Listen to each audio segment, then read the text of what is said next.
আসসালামু আলাইকুম, কেমন আছেন সবাই? This is Tarin from just look. আজকে আপনাদের সাথে শেয়ার করব ফ্রাইডেতে আমি বাসায় কী করলাম। এই তো সকালবেলা উঠে রামিকে আর রামির বাবাকে নাস্তা দিয়ে দিলাম, আর এই তো আমিও নাস্তা করে নিলাম। আর নাস্তা শেষ করে আমি আমার কাজে লেগে গেলাম। এই তো এখানে আমি অনেকগুলো সবজি কেটে নিয়েছিলাম। এই সবজিগুলো দিয়ে সবজি খিচুড়ি রান্না করবো। আর এই তো এখানে কিছু আলু কেটে নিয়েছিলাম, এখানে লাউ কেটে রেখেছি, লাউ দিয়ে চিংড়ি দিয়ে রান্না করবো। আর এই তো এখানে আম কেটে নিয়েছি, এই আমগুলোকে এখন আমি শুকোতে দিয়ে আসবো। আর এই তো এখানে গরুর ব্যবসা ভিজিয়ে রেখেছি, এটা আমি রান্না করে রেখে দিব। আর এই তো এখানে খিচুড়ির জন্য ডাল ভেজে নিচ্ছিলাম। এই তো ডালগুলোকে ভেজে আমি এখানে সব সবজি ধুয়ে পানি ঝরাতে রেখে দিয়েছি।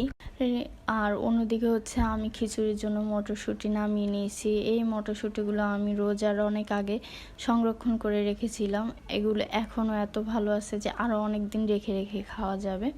আর এই তো এখানে আমি পোলাও চাল, ডাল, মটরশুঁটি, তেজপাতা সব কিছুকে ভালোভাবে মিশিয়ে ধুয়ে নিচ্ছিলাম ভালোভাবে।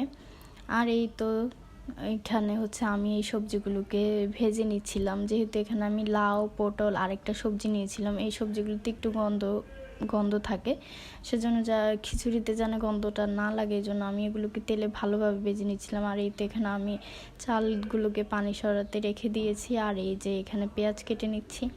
আর এই তো এখানে আমি পেঁয়াজ, মরিচ সব মশলাপাতি দিয়ে সবজিগুলোকে সিদ্ধ হতে বসিয়ে দিয়েছি। আর এই তো এখানে আমি আলু ভেজে নিচ্ছিলাম।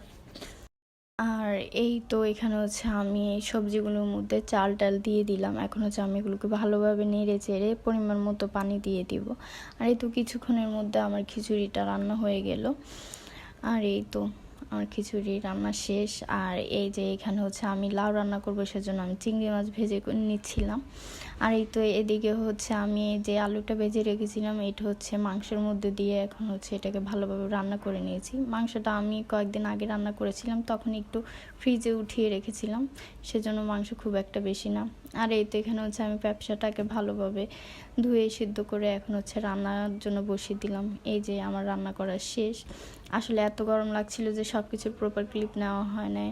আর এই তো রান্না বান্না সব কিছু শেষ করে রামিকে খাইয়ে গোসল করে এখন আমি নিজে খেতে চলে আসলাম। আর এই তো আমি খেয়ে নিচ্ছি। এখানে আমি এখানে আলুটা বেশি নিয়েছি, কজ আই লাভ পটেটো। আর এই তো এখানে আমি খেয়ে নিচ্ছিলাম। খেয়ে একটু রেস্ট করে বিকালবেলা আবার উঠে চলে গেলাম রান্নাঘরে পায়েস রান্না করব। এই তো পায়েস রান্না করার জন্য আমি এখানে দুধটাকে জালে বসিয়ে দিয়েছি। আর এই তো এখানে আমি পোলাও চালটা ধুয়ে নিব। পোলাও চালটা ভালোভাবে ধুয়ে আমি ইয়েতে দুধে দিয়ে দিলাম। দুধে পোলাও চালটা দেওয়ার পরে আমি আর যা যা লাগে সব দিয়ে নিলাম। আর আজকে আমি এই পায়েসটা রান্না করবো এই গুড়টা দিয়ে। এই গুড়টা অনেক আগে এনেছিলাম, একবার শুধু পিঠা বানানো হয়েছে, আর খাওয়া হয় নাই। আর এতে এখানে আমি কিশমিশ, তেজপাতা সব দিয়ে দিয়েছি। এখানে আমি এখন সব কিছু দিয়ে ভালোভাবে নেড়ে চেড়ে চুলার জালটা কম করে ছাদে চলে যাব। আর এই তো ছাদে চলে আসছি। আমগুলো যে শুকোতে দিয়েছিলাম ওইগুলোর কী অবস্থা এটা দেখার জন্য আমি ছাদে চলে এসেছি। আমগুলোকে এখন নিয়ে যাব, নিয়ে আচার করব। আর ছাদে এসে দেখি যে মাশাআল্লাহ আমগুলো খুব ভালোই শুকেছে। যে পরিমাণ রোদ পড়তেছে, মানুষ রোদে ডিম মাছ সব ভেজে ভেজে খেয়ে ফেলতেছে, আর আমার আম শুকোবে না। আর এই তো বাসায় এনে আমি আমগুলোকে কাঁটা চামচ দিয়ে একটু ছিদ্র ছিদ্র করে নিলাম, যাতে মিষ্টি লবণ তাড়াতাড়ি ঢুকে। এই তো এইভাবে খুব একটা বেশি ছিদ্র করি নাই, মোটামুটি 1-2 বার করেছি।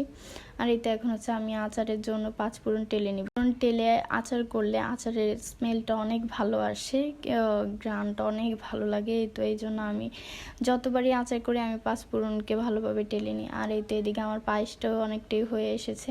আর এই তো এখন আমার টালা শেষ, আমি এগুলোকে ভালোভাবে ব্লেন্ডার করে নিব। তো ব্লেন্ডার করতে গিয়ে দেখি যে এগুলো ভালোভাবে ব্লেন্ডার হচ্ছে না। তো আর কি করব, আমি পাটাপুতায় পিষে নিলাম ভালোভাবে।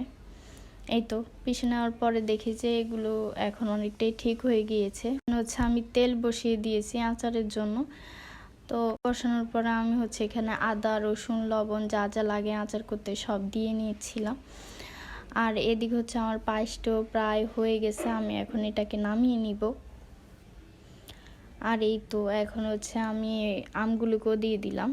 গুলোকে দিয়ে আমি ভালোভাবে নেড়ে চেড়ে হচ্ছে এগুলোতে হলুদের গুঁড়ো, মরিচের গুঁড়ো সব কিছু দিয়ে গুড় দিয়ে ভালোভাবে মিশিয়ে নিব।